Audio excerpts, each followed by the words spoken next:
Since his election 5 months ago, the first ever American Pope has been celebrated by many conservative leaning Catholics who applauded him for reviving some traditions that Francis shunned, like red papal vestments and spending time at the papal summer estate. But his latest response to the Durbin controversy may mark a shift, with many conservatives now feeling a little alienated once again. The Pope's reference to inhumane treatment of immigrants even prompted a response from the White House. I would reject there is inhumane treatment of illegal immigrants in the United States under this administration. There was, however, significant inhumane treatment of illegal immigrants in the previous administration as they were being trafficked and raped and beaten, and in many cases killed over our United States southern border. You also look at the inhumane treatment at the hands of some of these illegal immigrants that took place under the previous administration as well. Laken Riley comes to mind, a beautiful American citizen who was killed at the hands of an illegal immigrant. So this administration is trying to enforce our nation's laws in the most humane way possible.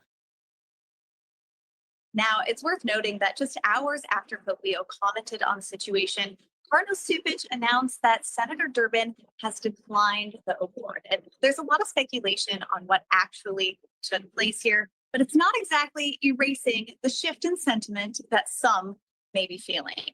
Rob. All right, Annalise, late in the afternoon in Rome, time for a nice little vino. Thanks again. All right, here to discuss, we're going to bring in the CEO and president of Catholics for Catholics, John Yep, along with Logan Church. She's the political director at CatholicVote.com. So, okay, a lot of backlash against both Durbin and Cardinal Cupich in Chicago. As we know now, Durbin has kind of withdrawn from accepting the award. I don't think Cardinal Blaise Cupich actually told him to do that. So, you know, he's not getting any of the blame on this. This might have been a miscue on his part too. But John, I think a little bit of this was the Pope taking the bait, a little inexperienced maybe. And if I were him, I just would have said, look, this is a local diocesan matter out of Chicago. You know, I'm not that familiar with it, and just kind of move on. It's a tough situation. It was local, but then it became really national. I mean, we had the unprecedented fact that 10 bishops actually spoke out against a fellow bishop.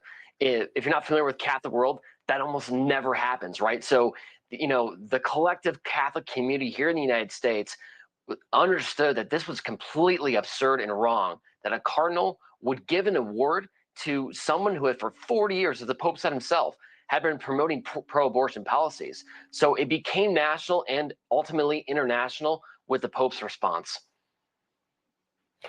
Yeah, and it's interesting because Cardinal Cupich, in many ways, is seen as the driving force that got Robert Prevost, a fellow cardinal at the time, to become the Pope. You know, he was kind of whipping the votes, if you will.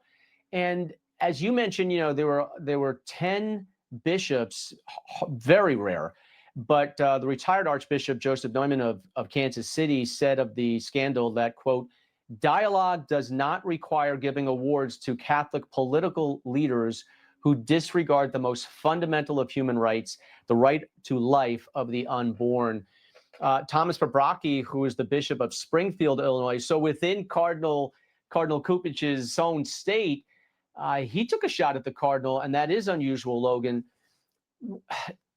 From a pro-life perspective on this, Logan, what was your reaction when the Pope kind of equated, you know, abortion to, in his words, the treatment, the inhumane treatment, which we could argue is completely incorrect, of immigrants who are here illegally? Well, I think there are two things worth noting here. First off, you mentioned Paprocki. One thing we can give kudos and a hat tip to Pope Leo IV is that he did say he did not have all the facts, and the one man who would be Paprocki. And so I think it's important to look at that statement in of itself. But one thing worth also noting is that back in 2023, when the United States Conference of Bishops gathered together before the 2024 election, they decided to keep the words preeminent priority when it comes to talking about the fight against abortion. Cupich, and it may not be a surprise, was one of the few in the minority pushing against that and pushing to remove that. And so I think one thing that Senator Durbin noticed and realized is that Catholics are the backbone of the pro-life movement, and that's not exactly a fight he wanted to go up against. And so I think his decision to back down was rather wise. Yeah, I mean, to me, this was just a misstep. I know people are trying to make it like, okay, this is the beginning of the end with the conservative coalition behind Pope Leo.